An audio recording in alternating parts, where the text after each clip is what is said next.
1945. World War II has just ended. The Allied nations have won a complete victory.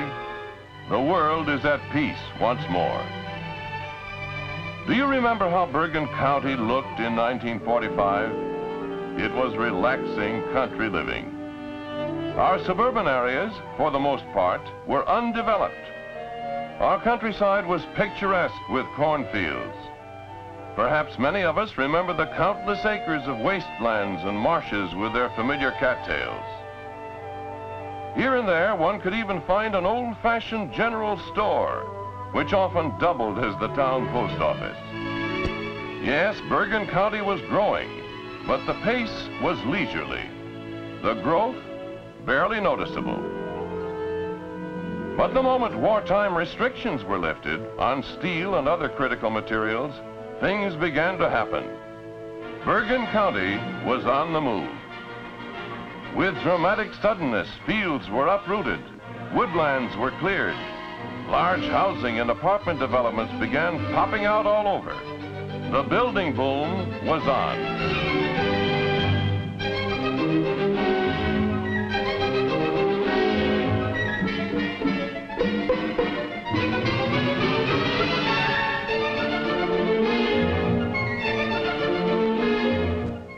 Big industry also joined the unprecedented rush to our county. Hundreds of manufacturing and distributing firms found it advantageous to move here.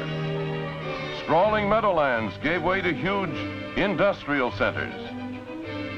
The largest of the many industrial giants which have come to Bergen County since the end of World War II is this automobile assembly plant, which occupies 30 acres near Route 17 in Mahwah.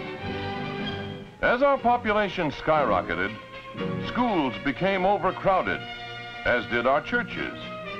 Many communities were forced to build new schools or add wings to their present structures. New places of worship were rushed to completion, or old churches were enlarged to meet the ever-increasing demand for more space. The shortage of beds in our voluntary hospitals proved so serious that Hackensack Hospital built a wing which added 138 more beds.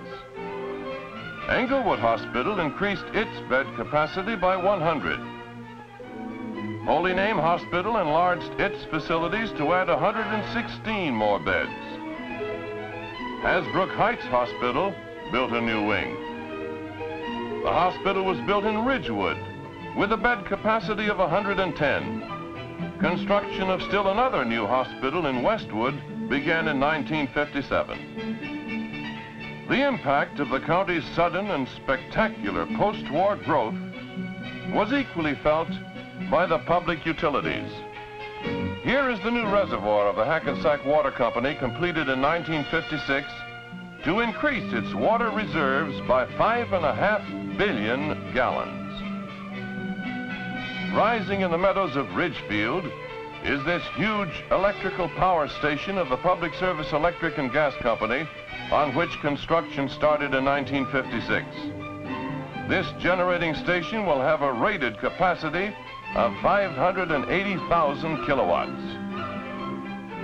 The New Jersey Bell Telephone Company was called upon to install 227,000 more telephones in Bergen County alone during the first 12 years after World War II. Since rapid population growth also means an enormously expanded potential market for food, clothing, and supplies, mammoth shopping centers were attracted to Bergen County. These multi-million-dollar projects include more than 100 stores and parking space for about 12,000 cars. The rapid residential and industrial growth of our county soon made apparent the need for additional highway facilities.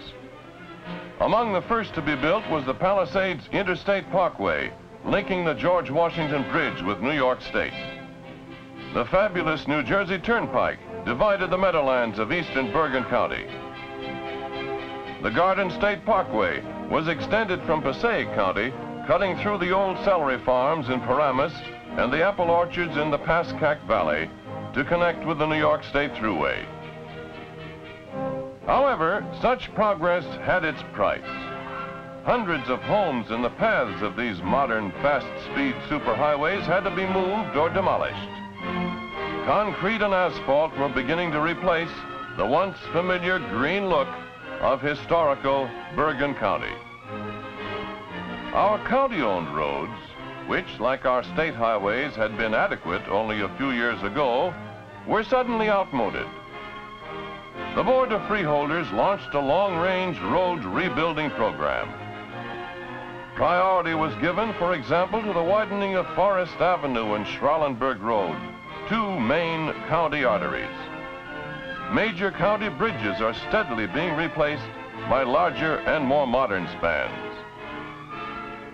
Sewage disposal fast became a health menace in many communities. Municipal treatment plants could not meet the increased schools, more roads, in fact, more of all public facilities. Here was a health problem which would have seriously inhibited the growth of many towns had the Board of Freeholders not taken the leadership by creating the Bergen County Sewer Authority. It was this body, with the cooperation of the freeholders, which built a trunk-line sewer system and a common treatment plant to serve 12 municipalities. The authority's facilities are now being extended to serve 16 more communities. Realizing that desirable park properties were rapidly being acquired by home builders and industry, the Board of Freeholders took a vital step to preserve the suburban character of our county by establishing the Bergen County Park Commission.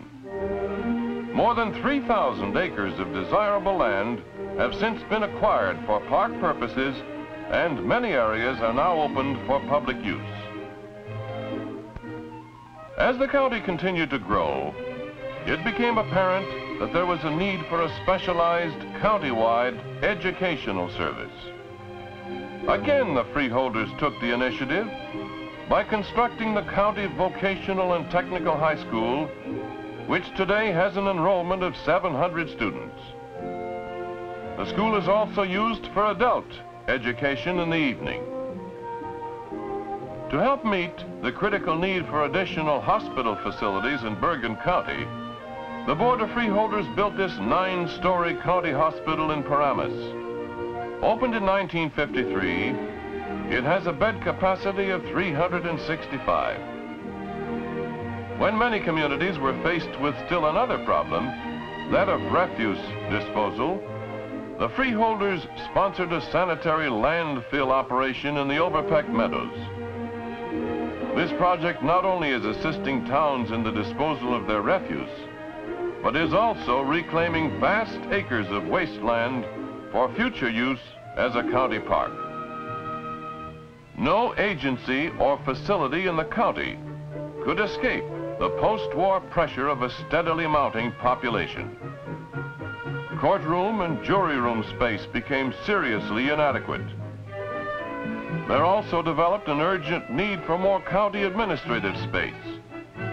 This led to the groundbreaking in 1957 of a new wing to connect the courthouse, county administrative building, and the county jail. County government also took the leadership in building a diagnostic center with special facilities for the care of older delinquent children. Now, all of this has happened since 1945. But what about tomorrow? What does the future hold for Bergen County? Because of its proximity to New York City and the many other advantages it offers, Bergen County's population will continue to rise spectacularly. Building proceeds at an incredibly fast pace. Industry is still moving here. With an eye to the future, the Board of Freeholders is constantly striving to keep ahead of this population tidal wave. Additional county parks are being developed. The people voted funds for these parks. Here, for example, is the 18-hole county golf course at Rockley, on which construction began in 1957. Plans are complete for many new or improved roads and bridges. The need has been anticipated for expansion of the vocational school, Bergen Pines Hospital, and other buildings. Soon, a county penitentiary must be built. The burdens and responsibilities of government, both at the county and municipal level, have greatly increased since 1945. The price of our progress is being bought with deflated dollars. A school, for instance, which cost $1 million in 1945, might cost as much as $2 million today. Because our dollars only buy about 1/2 as much as they did in 1945, it has become necessary to raise wages many times, and yet the number of daily working hours remain the same. All workers, whether in business or government, naturally receive a higher salary today than at the close of World War II. This is one of the principal reasons why government costs have increased. As the value of the dollar goes down, the number of tax dollars required to pay for essential governmental services goes up. The additional tax income which our county and municipal governments have received from an increased population has not been sufficient to meet the simultaneous demand for new schools, sewers, roads, bridges, parks, more government employees, and salary increases. Increasing costs are a part of the price of progress and sudden growth. Too many of us are inclined to think of government only in terms of what we pay in taxes, rather than what we receive in government services. And yet, people want more services. The records show that the demand for additional county governmental services has more than doubled since 1945. Now, surely we don't want our children to go uneducated for lack of school facilities, our sick and injured to suffer for want of hospital facilities. All of us want good roads, bridges, police and fire protection, health services, and recreational facilities. And because we want these things, we must share the cost. Government problems in 1945 were mainly routine, but that figure has changed because our county has changed and because our whole national economy prices. Then no longer can we have efficient government at yesteryear's cost. Government's greatest need today is to bring about a closer relationship with those whom it serves. Where there is public interest, there is public understanding. Where there is public understanding, there will always be good government.